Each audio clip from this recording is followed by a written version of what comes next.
परीक्षित बोले, दादाजी ये कमजोर कंधों पर इतना बड़ा भार आप मुझे सौंप रहे हैं, क्या मैं इस भार को सह पाऊंगा? पांडव बोले, पुत्र मैं तुझसे भी छोटा था, मेरे जीवन में वो सबसे बड़ा भार आ चुका था, तुम इस भार को भगवत प्रसादी समझ करके राज्य को चलाओ, हम अब वन में तपस्या के लिए जा रहे हैं।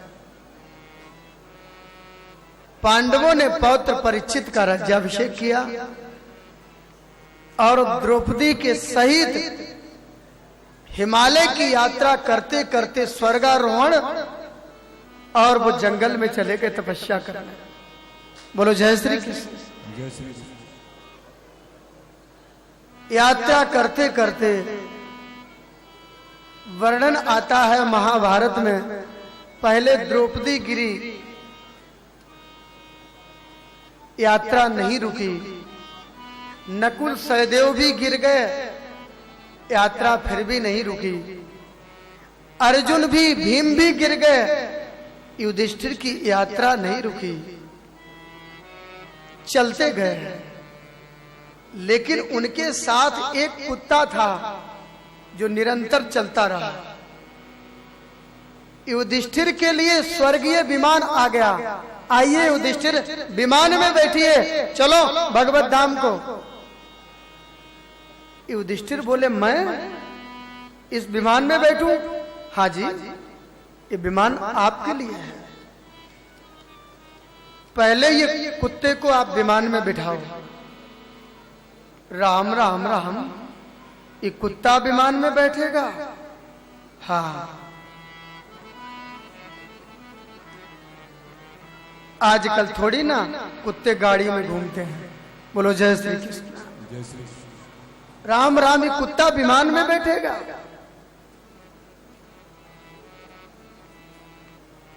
ये कुत्ता भी कोई और नहीं था, स्वयं धर्म ही परीक्षा ले रहा था। अंतिम घड़ी में भी धर्मराज युधिष्ठिर परीक्षा में उत्तीर्ण हुए।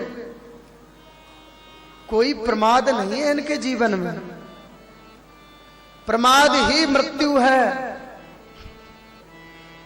अप्रमत्तता ही जीवन है। जीवन में कभी भी प्रमाद को पाल करके नहीं रखना चाहिए, अप्रमत्त होकर के रहना चाहिए। स्वर्गीय विमान आया, अंतिम समय भी, अंतिम घड़ी में भी परीक्षा में उत्तीर्ण हुए। युधिष्ठिर सशरीर भगवत धाम को चले गए। बोलो जय श्री कृष्ण। जय श्री कृष्ण। हाँ, परीक्षित राजा बने। परीक्षित अपने पूर्वजों की यश गाथा सुनकर के बड़े प्रसन्न हुए। अचानक एक दिन महल से बाहर निकले, एक आश्चर्यमय दृश्य देखा कि एक गाय है जिसके आंखों से झरझर करके अश्रु निकल रहे, एक बछड़ा है जिसके सिर्फ एक ही पैर है,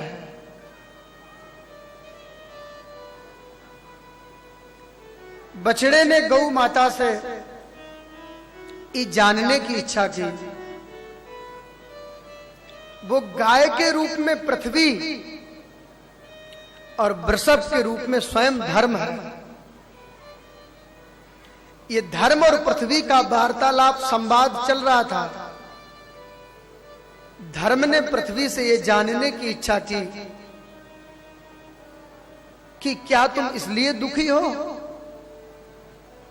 यज्ञ में जिन देवताओं को आहुति नहीं मिल रही है इसलिए दुखी हो,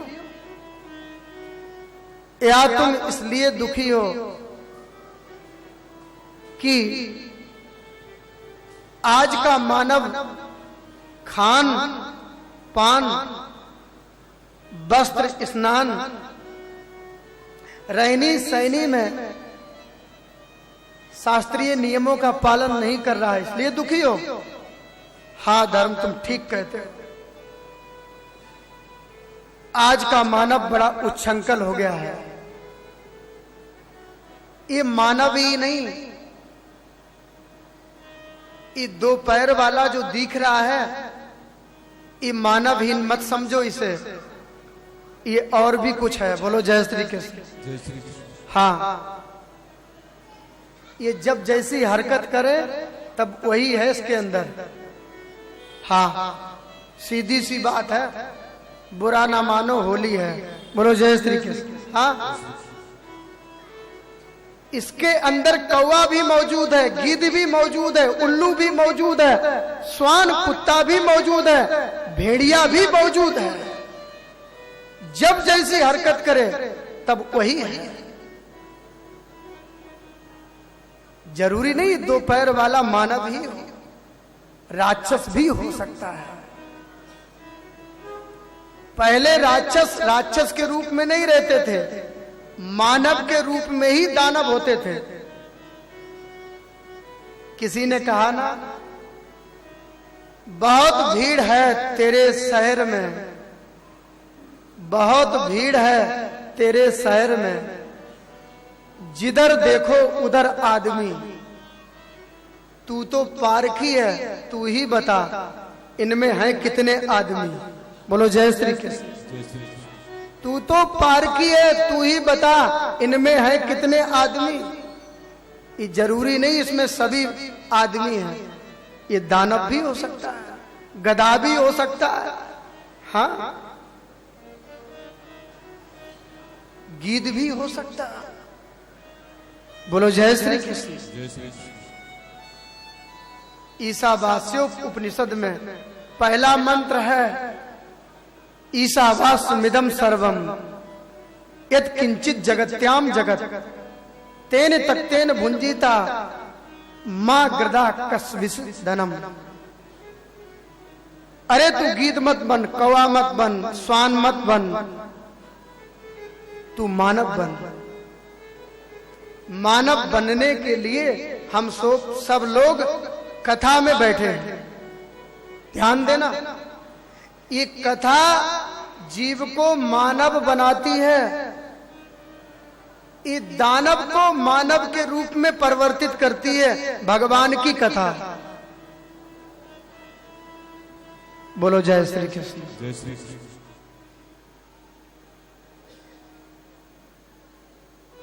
हाँ धर्म, तुम ठीक कहते हो। इतने में ही एक वार्तालाप हो रही थी, अचानक एक काला काला पुरुष आया और डंडे और पैरों से बुरी तरह उन दोनों को मारने लगा, पीटने लगा। वो अनाथ की तरह इधर उधर देखने लगे। परीक्षित ने जैसे ही देखा, धनुष पर बाण चढ़ा करके गर्जना की, अरे दुष्ट, तू नहीं जानता है ये पांडवों का राज्य है।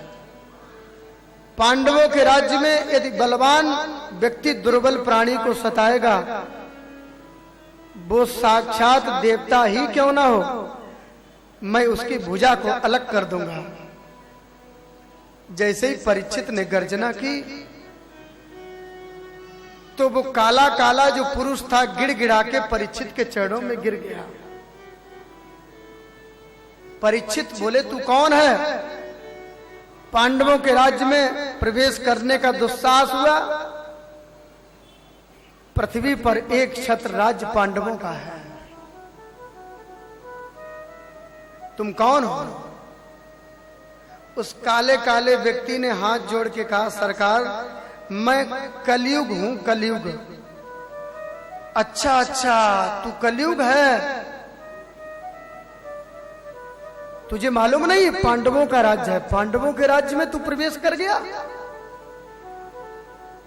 कलयुग बोला, सरकार ये पांडवों का राज्य कहां पर नहीं है, आप मुझे, मैं जहां भी जाता हूं वहीं आप धनुष बाण लिए मुझे दिखाई देते हो।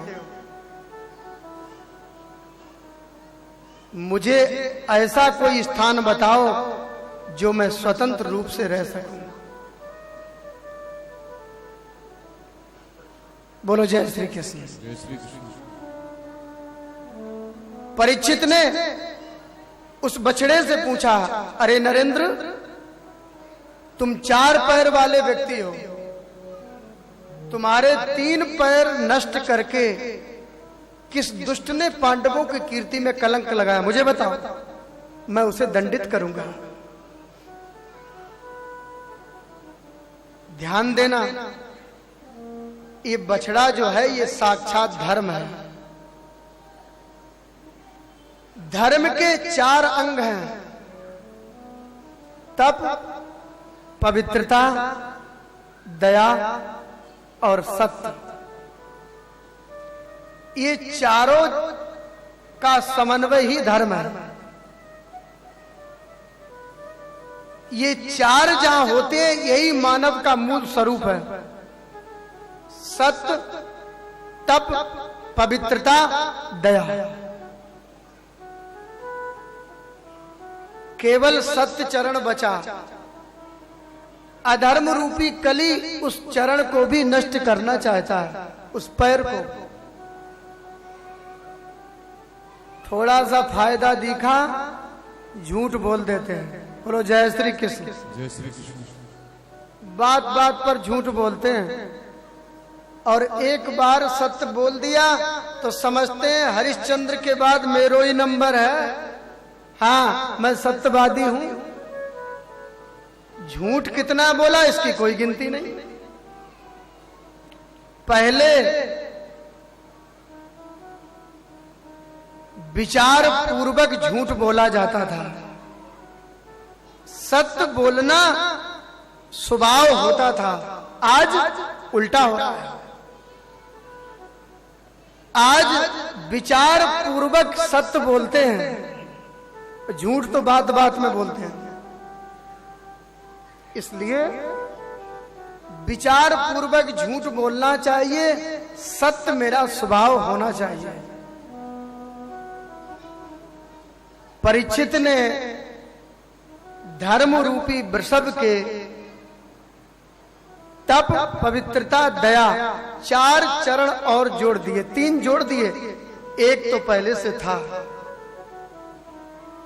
ध्यान रखना, अपने जीवन में तप होना चाहिए, सत्य होना चाहिए, पवित्रता और दया। ये जहां है वही धर्म के 4 चरण हैं। परीक्षित ने आश्वासन दिया धर्म को। समझ गए, उस बछड़े ने कहा कि मैं अपने दुख का कारण मैं किसे बताऊं, मैं अपने दुख का कारण किसी को नहीं गिनता हूं। अच्छा अच्छा, तो तुम साक्षात धर्म हो, इसीलिए तुम ऐसी भाषा बोलते हो। चिंता ना करो। परीक्षित ने जैसे ही नजर घुमा करके उस काले काले पुरुष की ओर देखा, अरे निकल जाओ मेरे राज्य से, गिड़गिड़ा के चरणों में गिर गया। सरकार, मैं कहां रहूं, कहां जाऊं, बताओ तो सही मुझे। जहां जाता हूं आप ही नजर आते हो मुझे। कोई स्थान दो, स्वतंत्र रह सकूं। परीक्षित ने कहा, अच्छा तू एक बात बता, तेरे अंदर गुण कितने हैं और दोष कितने हैं? कलयुग बोला, सरकार मैं दोषों का तो भंडार हूं, मेरे में दोष बहुत है, लेकिन मेरे अंदर एक सद्गुण है। कौन सा? बोले, यत् फलम नास्ति तपसा ना योगेन समाधिना तत्फलम लभते सम्यक कलब केशव कीर्तना। ये माया बड़ी नर्तकी है, जीव को नचाती है। नर्तकी शब्द को उल्टा करो तो क्या बनेगा? नर्तकी शब्द को उल्टा करो तो क्या होगा? कीर्तन। बोलो जय श्री कृष्ण। जय श्री कृष्ण। ये माया नर्तकी है। अरे यत् फलम नास्ति तपसा न योगेन समाधिना तत्फलम लभते सम्यक कलब केशव कीर्तन। हमारे राज्य में जो प्रभु का कार्य करते करते जो भगवान का नाम लेगा उसके ऊपर बड़ी कृपा होगी भगवान की। केवल नाम लेने वाला भगवान को प्रसन्न नहीं कर सकता है। ध्यान देना,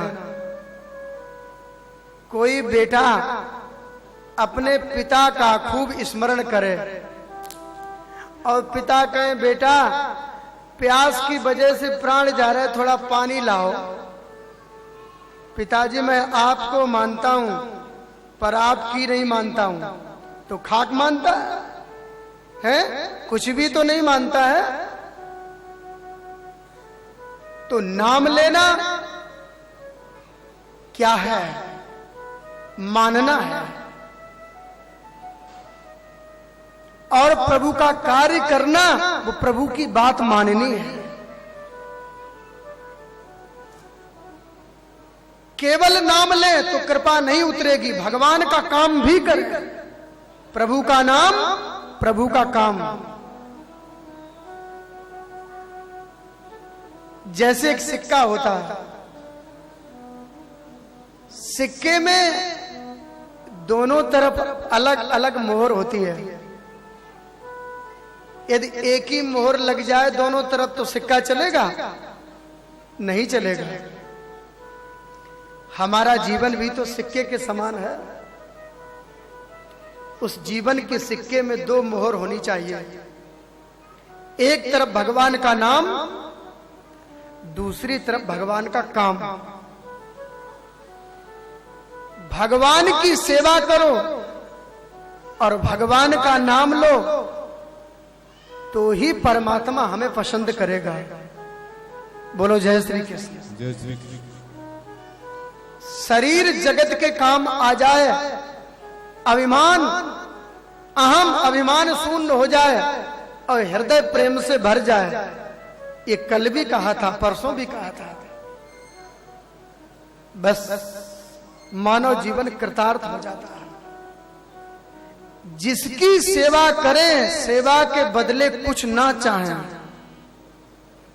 लेकिन हम इतने अभागे हैं, थोड़ा करते हैं उसके बदले में बहुत चाहते हैं। हाँ, भगवान से भी कहता है प्रभु हमने इतने रुपया का भोग लगाया है, ये काम बन जाना चाहिए। हे प्रभु मेरा ये काम बन जाए तो एक भागवत हमारी तरफ से भी पक्की। बोलो जय श्री कृष्ण। एक भागवत हम भी करा देंगे। जब काम हो तब भागवत हो। बोलो जय श्री कृष्ण। ये भगवान से सौदा जो करते हैं, क्या आप उन्हें भगवान पसंद करते हैं? ये हमारे स्वभाव में हो। भगवान का नाम भी लें, भगवान का काम भी करें। नाम और काम। ऐसे ही कलियुग कहता है मेरे राज्य में जो प्रभु का कार्य करते करते जो प्रभु का कीर्तन नाम लेंगे वो भव से पार हो जाएंगे। और कृपा करो, परीक्षित तो रीझ गए कलियुग पर। साधु स्वभाव के थे, सारंगे इब सारबुक। भैया तेरे में गुण तो बहुत बढ़िया है, तो बोले एक गुण आपको अच्छा लगा तो मुझे अच्छा से स्थान दे दो तो मैं स्वतंत्र रूप से रह सकूं। परीक्षित ने कलियुग को 4 स्थान दिए। ध्यान देना, कोई बात नहीं करेगा, हल्ला नहीं करेगा। कलियुग 4 जगह पर रहता है, सब लोग ध्यान से सुनेंगे। परीक्षित ने 4 स्थान दिए कलयुग को। अभ्यर्थितस्तदा तस्मै स्थानान कलयई ददौ धूर्तम पानम स्त्रिया सूना यत्रा धर्मश्चतुर्विधा। कलयुग को 4 स्थान दिए। बोले धूर्तम, जुए में तुम्हारा निवास है आज से। जहां धूर्त कीड़ा होती है वहां तुम रहोगे। ये जुआ को धूर्त कीड़ा कहा गया। हाँ, धूर्त जिसे खेले उसे धूर्त कीड़ा कहते हैं। जुए में तुम्हारा निवास। पानम, जहां मदिरा पान, मदिरा में आज से तुम्हारा निवास। ध्यान देना, कथा सुनने के बाद समाज में जब भी विकृति आई,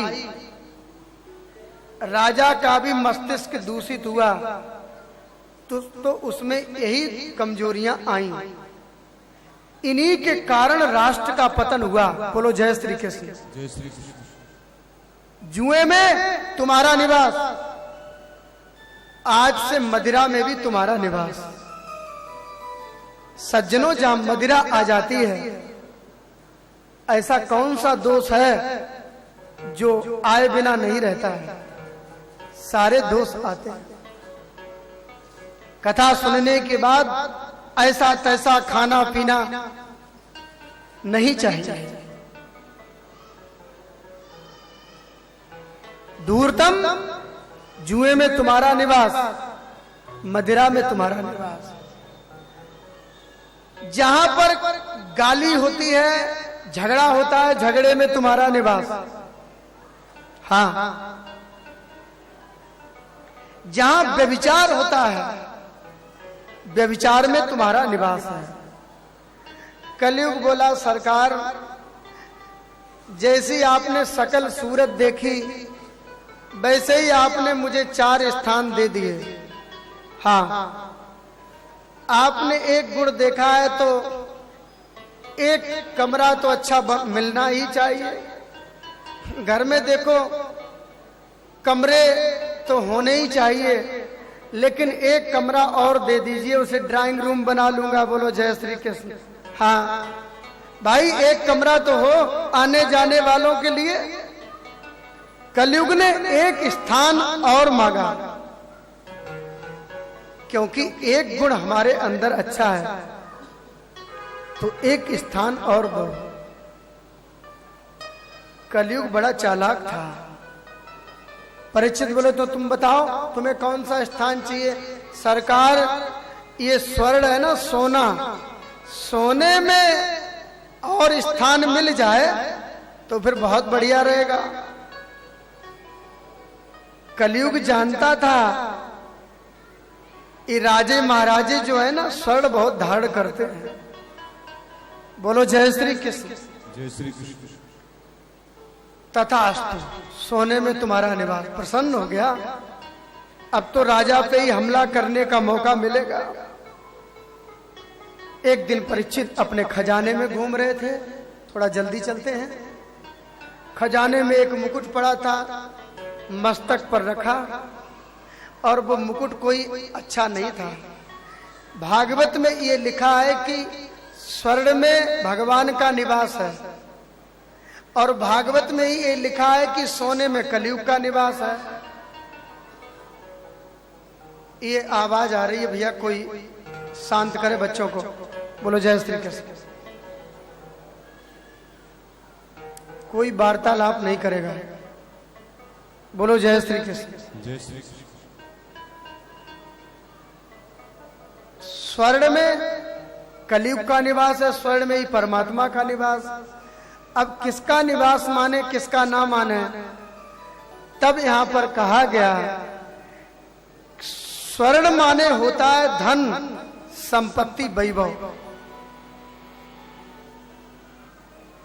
जो मेहनत की कमाई है, जो नेक पसीने की जो कमाई है, उसमें भगवान का निवास होता है। ध्यान देना। जो दूसरे को रुला करके दूसरे को लूट करके, खसूट करके, उसका खून चूस करके जो धन इकट्ठा करते हैं उसमें कलयुग का निवास है। ध्यान देना। बोलो जय श्री कृष्ण। जय श्री कृष्ण। कलयुग का निवास है। कलयुग प्रसन्न हुआ। परीक्षित ने जैसे ही मुकुट रखा तो मन में भाव जगा, मैं तो क्षत्रिय हूं, मुझे शिकार करनी चाहिए। क्योंकि वो मुकुट कोई नेक कमाई का नहीं था। वो जरासंध को परास्त करके पांडव वो मुकुट लेकर के आए। वो खजाने में रखा हुआ था और जरासंध की कमाई कोई ईमानदारी की नहीं थी। जिसको परास्त किया उसी का खजाना अपने में मिला लिया। परीक्षित ने धनुष बाण उठाया, शिकार के लिए निकल पड़े। एक हिरण का पीछा किया, जंगल में पहुंचे। इनको बहुत जोर की प्यास लगी। पिपासा निवृत्ति के लिए समीक ऋषि के आश्रम में पहुंचे। समीक ऋषि समाधि में बैठे थे। राजा परीक्षित को संशय हो गया, देखो ना, महात्मा ने मुझे देख लिया और समाधि का दंभ कर लिया। अब राजा आएंगे तो मुझे इनका स्वागत करना पड़ेगा। जो समाधि का आनंद है वो किरकिरा हो जाएगा। तो राजा ने समाधि का, ये महात्मा ने समाधि का दंभ कर लिया। परीक्षित को संशय हो गया। गीता में लिखा है, संशयात्मा विनश्यति, संशय ना करो।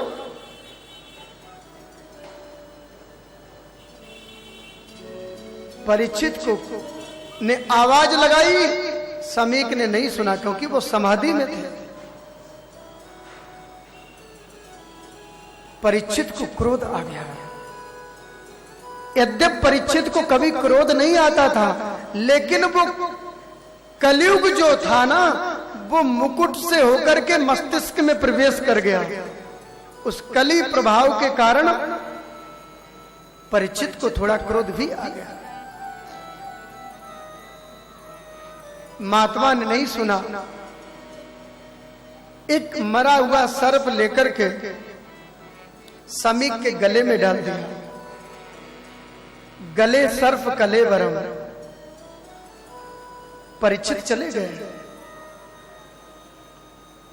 परीक्षित ने जब अपना स्वर्ण में मुकुट महल में जाकर के उतारा, उन्हें आज बहुत बड़ा पश्चाताप हुआ। देखो ना, जिन हाथों से मैंने संतों की सेवा की, आज उन्हीं हाथों ने एक ऋषि का अपमान कर दिया। परीक्षित प्रायश्चित के कारण, प्रायश्चित करने के लिए अपने पुत्र जन्मेजय का राज्याभिषेक कर दिया। हाँ, परीक्षित का विवाह हुआ था। उत्तर की पुत्री ईरावती से विवाह हुआ था जी। इनके 5 पुत्र हुए। बोलो जय श्री कृष्ण। जय श्री कृष्ण। पश्चाताप हुआ। इधर समीक का पुत्र श्रृंगी आया। उसने पिता के गले में मरा हुआ सर्प देख करके दहाड़ मार करके रुदन करने लगा। अरे कुलंगार परीक्षित ने मेरे पिताश्री के गले में सर्प डाल करके मर्यादा का उल्लंघन किया। ऋषि का बालक था,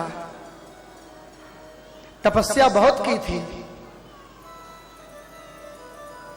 कौशिकी नदी से जल लेकर के बाक वज्र चला दिया।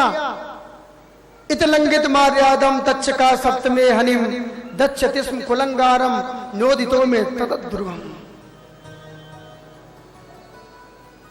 मेरी प्रेरणा से आज के 7वें दिन परीक्षित को सर्प के दसन से इनकी मृत्यु हो जाएगी। जिंदा सर्प इनके गले में जाएगा। दहाड़ मार करके रोने लगा। समीक की समाधि खुल गई। अरे बेटा, तू रुदन क्यों कर रहा है? अक्षर सा वृतांत बताया। समीक ने अपने पुत्र श्रृंगी को बहुत प्रताड़ित किया। अरे राजा में तो भगवत अंश होता है, और परीक्षित जैसा धर्मात्मा राजा कहां मिलेगा। आज परीक्षित जैसा राजा कहां मिलेगा। परीक्षित हमारे आश्रम में आए थे जल पीने के लिए, उनको जल ना पिलाकर